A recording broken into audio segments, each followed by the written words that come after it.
Hello and welcome back. It's been a minute since I did one of these videos, but here we are again.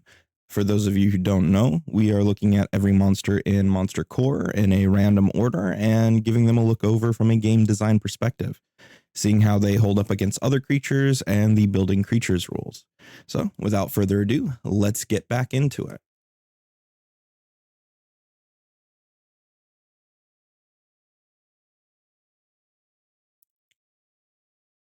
All right, looks like we're going for an absolute classic today with the giant rat. And oh, that looks weird. Oh, well.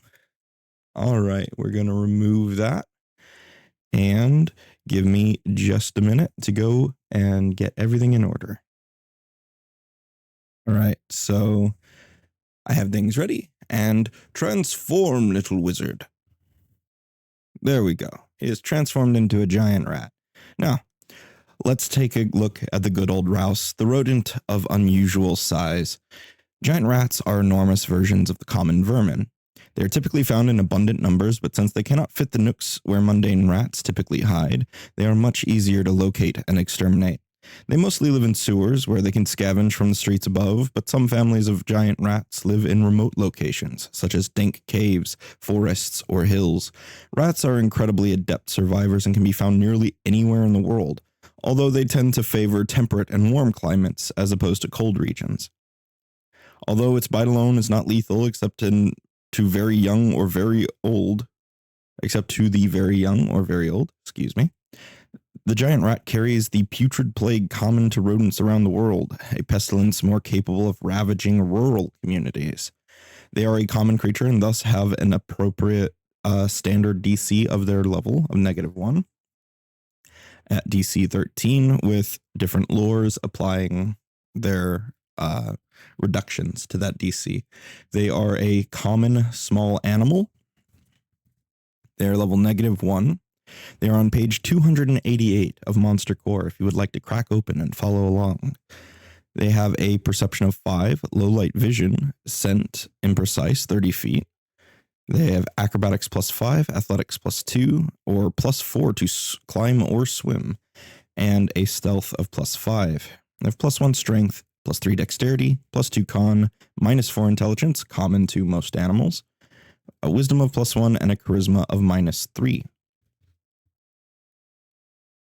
So let's take a look at how their statistics hold up. So they've got a range of 2 to 5 for their skills.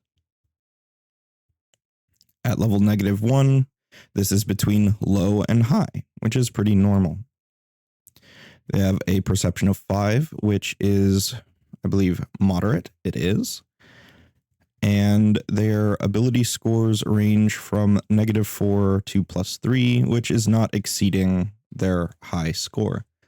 And generally, most of their scores are moderate to terrible, given that they have not 1 but 2 negative scores when low is 0 for them.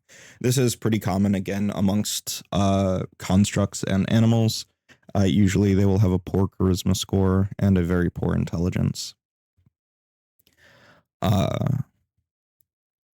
They do have low light vision, which makes it difficult to hide and sneak against them, at least in dim light. If you have dark vision, you've got an advantage against them. And they have scent, which makes them harder to sneak up on overall, because even if it's an imprecise sense and they have to seek to figure out what space you're in, if you're not going out of your way to try and cover up your scent using the foil a sense activity or choice rather, then they are going to automatically detect that you are within range the moment, like they're going to realize there's danger. There could be exceptions. Very powerful spells could overpower that sense and make you effectively undetected via scent to them. But I feel like given that they live in the sewers, they're probably used to those smells and have tuned some of them out. So you'd need to like throw like sulfur or something into the area, or do something to dampen your own smell.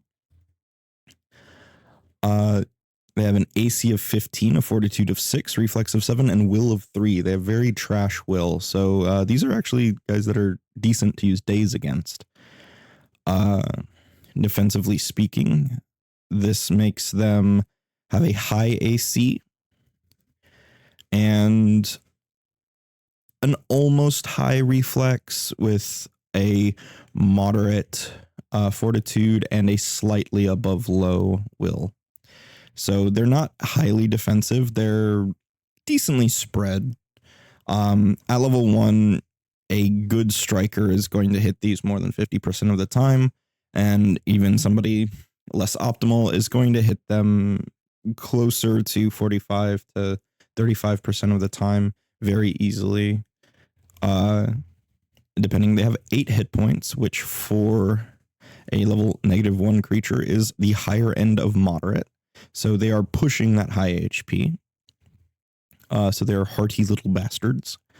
They have a speed of 30 feet, which is quite quick, and climb of 10 feet. They do get a bonus to swim, but do not have a natural swim speed. They have a +7 Jaws strike, which is agile, which is not common for Jaws at all. Jaws are usually more damage, less to hit. And so having them both be agile and finesse is a little rare, but it makes sense in the case of the rat to me. So they have no immunities or resistances. Strike attack bonus of +7, saddles between high and moderate, so they're treading middle ground there. They have 1d6 +1 piercing plus putrid plague. So putrid plague is going to be what replaced filth favor, I believe, at least in the specific effect of the giant rat. And damage wise, they are dealing an average of 4 damage, which is extreme. So they have relatively high to hit, like middling high to hit, and extreme damage for their level, plus putrid plague. They don't have much else going for them. They are relatively lowly statistic otherwise, as with many -1 creatures. So this isn't too surprising.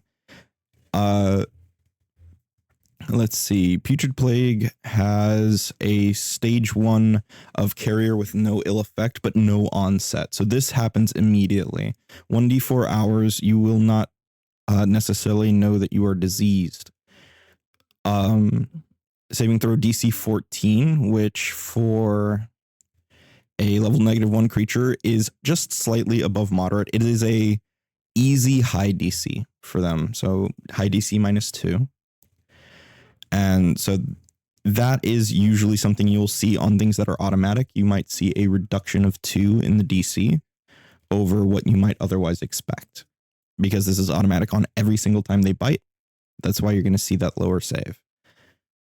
So for 1d4 hours, you have no ill effect and are a carrier, which means you can expose other people to the disease should you bite them or should you expose them to your blood.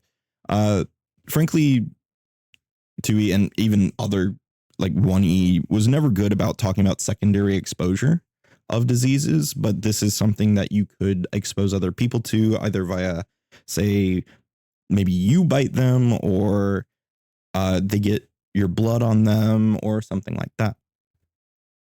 And for stage 2, you are sickened 1, and this stage lasts 1 day.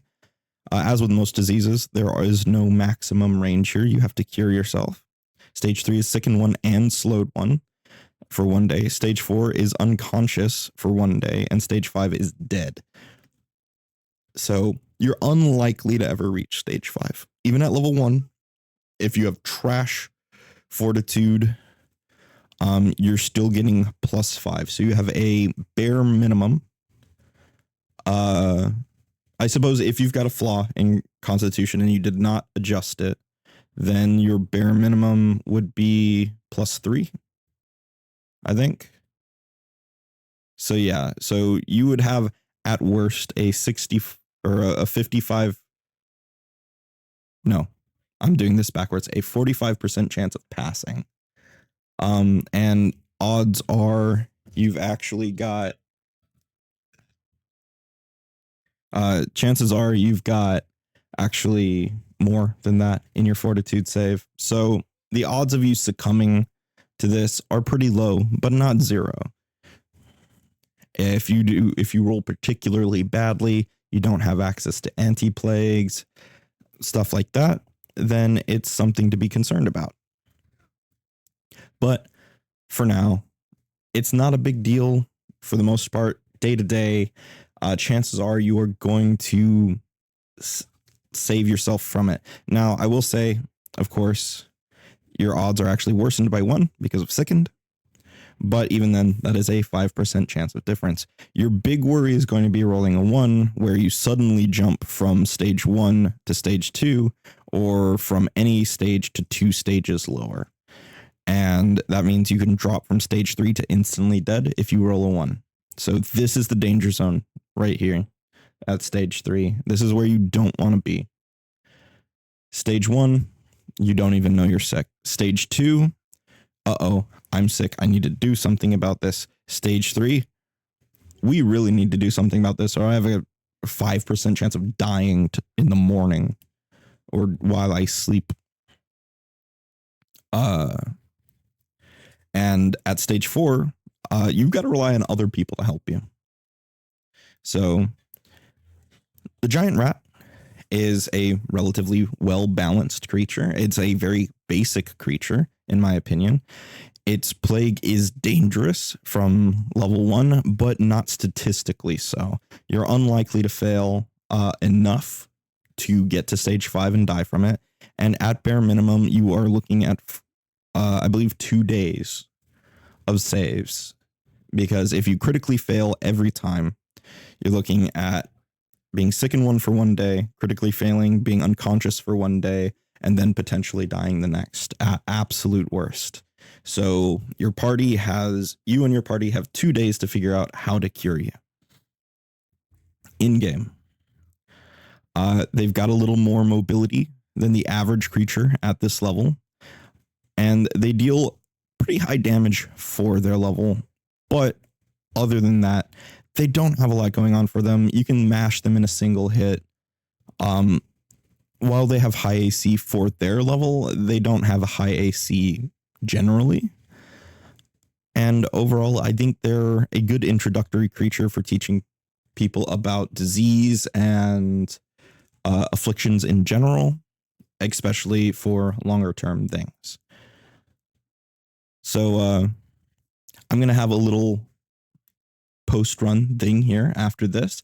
But before I get to that, let me know down in the comments what you think of the giant rat, what you have done with them in the past, because I'm sure some of you have, and what you think about its balance and its design, especially in the remaster, since Putrid Plague is a little bit different, I believe, than Filth Fever used to be. And so please stay tuned for this message. I'll see y'all next time. Thank you for watching. If you're new, or maybe just aren't aware, I do writing, editing, and layout commissions for Pathfinder 2e material, from ancestries and archetypes, class supplements, and my bread and butter creatures, to items and spells. You can commission me using the Google form in the video description. Here's a little sneak peek at that. I also do tabletop tokens. You can see them here. I also have a Patreon where all the content here is 100% free. I have dozens of creatures, many from media I enjoy, such as Castlevania's, but also release mechanics, items, spells, and more, such as the Spellbound Regalia, a set of weapons intended for spellcasters that use action-taxing systems of Kineticist to make for more interesting and useful action loops for mages without necessarily expending their spells. Or check out Environmental Dangers, where you have a resource to enable you to reward your players for creative use of the environment on the fly. Just reference the tables for 2 seconds and bam, a balanced option for environmental damage.